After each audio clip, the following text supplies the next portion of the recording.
Digital মুদ্রার জগতে একটা বিপ্লব ঘটে গেছে, তাই না? আর এই বিপ্লবের রাষ্ট্র কিন্তু মোটেও দর্শক হয়ে বসেনি। ক্রিপ্টোকারেন্সির যে বিকেন্দ্রীভূত দুনিয়া, তারই জবাবে রাষ্ট্র নিয়ে আসছে তার নিজস্ব ডিজিটাল মুদ্রা। এর নামই হল সেন্ট্রাল ব্যাংক ডিজিটাল কারেন্সি, বা সংক্ষেপে সিবিডিসি।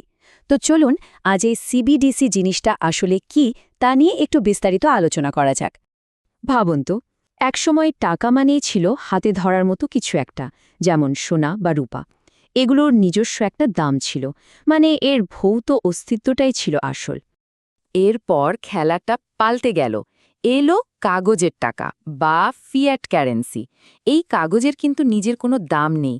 এর আসল মূল্য তৈরি হয় একটা দেশের সরকারের ওপর আমাদের সবার আস্থার ওপর ভিত্তি করে। এখান থেকেই শুরু প্রাতিষ্ঠানিক বিশ্বাসের যুগ। আর এখন আমরা এমন এক যুগে চলে এসেছি যেখানে টাকা মানে আর কাগজ বা ধাতু নয়। টাকা মানে এখন শুধুই তথ্য, মানে ডিজিটাল ডেটা। আর এই নতুন যুগেরই ফসল হল সিবিডিসি। আজকের এই বিশ্লেষণে আমরা ঠিক এই 6টা বিষয় নিয়ে কথা বলবো।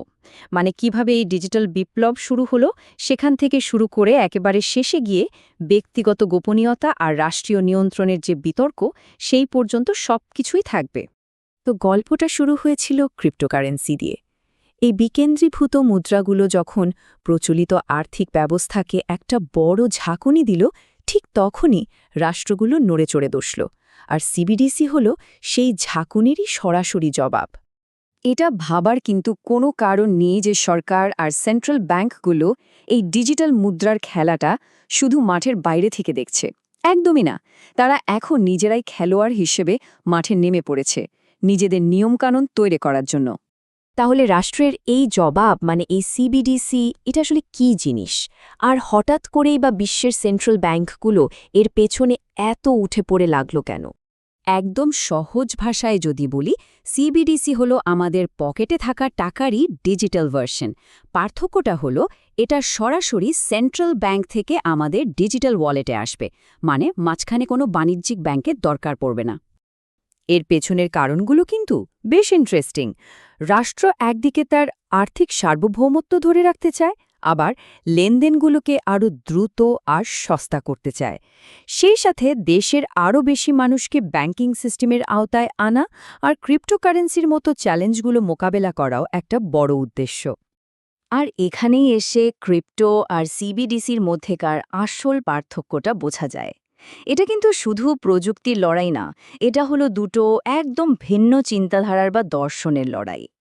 এই টেবিলটা দেখলেই ব্যাপারটা একদম পরিষ্কার হয়ে যাবে। দেখুন, ক্রিপ্টোকারেন্সি চলে একটা ডিস্ট্রিবিউটেড কোডের ওপর, মানে এখানে কোনো বস নেই। অন্যদিকে সিবিডিসির বস হলো রাষ্ট্র নিজে, মানে একটা কেন্দ্রীয় প্রতিষ্ঠান। ক্রিপ্টো চায় ক্ষমতার আধিপত্য ভাঙতে, আর সিবিডিসি হতে পারে রাষ্ট্রের ক্ষমতা আরও বাড়ানোর একটা বড় হাতিয়ার। একটা দারুণ কথা আছে এই প্রসঙ্গে। বলা হয়, ক্রিপ্টোতে কাউকে বিশ্বাস করার দরকার নেই, বিশ্বাস করতে হয় কোডকে। কিন্তু সিবিডিসিতে বিশ্বাসের কেন্দ্রবিন্দু হল স্বয়ং রাষ্ট্র। পুরো ব্যাপারটাই আস্থার মডেলের উপর দাঁড়িয়ে। আচ্ছা, অনেক তো তত্ত্বকথা হলো, এবার চলুন দেখি বাস্তবে কি হচ্ছে। কারণ বিশ্বজুড়ে অনেক দেশ কিন্তু ইতোমধ্যেই সিবিডিসি নিয়ে কাজ শুরু করে দিয়েছে, এবং এর ভূ রাজনৈতিক প্রভাবও কিন্তু বেশ বড়।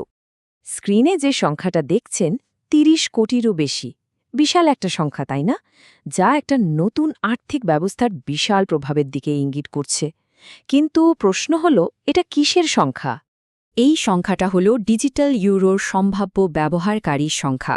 ভাবা যায়, ইউরোপিয়ান ইউনিয়ন এই প্রজেক্টের মাধ্যমে পুরো মহাদেশের আর্থিক ব্যবস্থাকে আরও সহজ আর সবার জন্য অন্তর্ভুক্তিমূলক করার একটা বড় পরিকল্পনা হাতে নিয়েছে।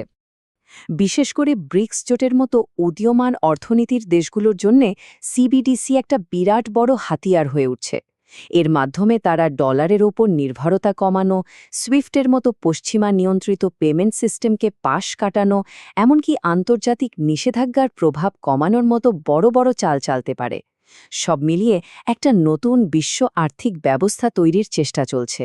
সিবিডিসি কিন্তু শুধু নতুন এক ধরনের টাকাই নয়, এটা আমাদের পুরো ব্যাংকিং সিস্টেমটাকেই ওলটপালট করে দেওয়ার ক্ষমতা রাখে। প্রচলিত ব্যাংকগুলোর ভূমিকাই হয়তো আমূল বদলে যাবে। এর ফলে যেটা হতে পারে সেটাকে বলা হচ্ছে প্রচলিত ব্যাংকের বিভাজন। ব্যাপারটা কি? সোজা কথায় ব্যাংকগুলোর কাজ ভাগ হয়ে যেতে পারে।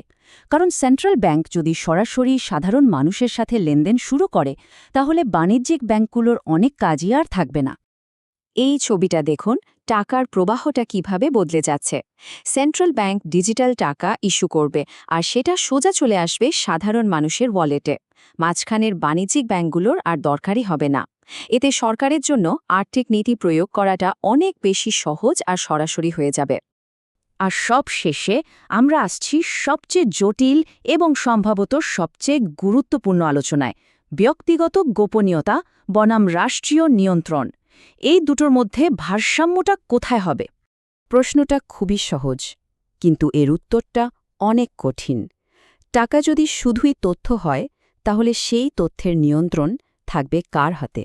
যেহেতু সিবিডিসি একটা সেন্ট্রালাইজড বা কেন্দ্রীভূত সিস্টেম, এর মানে হলো রাষ্ট্রের কাছে প্রত্যেকটা লেনদেনের হিসাব থাকবে। এটা একদিকে যেমন আর্থিক দুর্নীতি বা জালিয়াতি রুখতে সাহায্য করতে পারে, তেমনি অন্যদিকে রাষ্ট্রকে তার নাগরিকদের আর্থিক কার্যকলাপের ওপর নজরদারি বা এমনকি নিয়ন্ত্রণ করার একটা অভাবনীয় ক্ষমতা দিয়ে দেবে। এখানেই তৈরি হচ্ছে মূল দ্বন্দ্ব। তাহলে শেষ প্রশ্নটা এটাই, আমরা ঠিক কী চাই? দেশের অর্থনৈতিক স্থিতিশীলতা নাকি ব্যক্তির স্বাধীনতা আর গোপনীয়তা? সিবিডিসিকে গ্রহণ করার মানে হল প্রত্যেকটা সমাজকে এই দুটো জিনিসের মধ্যে একটাকে বেছে নিতে হবে, অথবা দুটোর মধ্যে একটা সঠিক ভারসাম্য খুঁজে বের করতে হবে।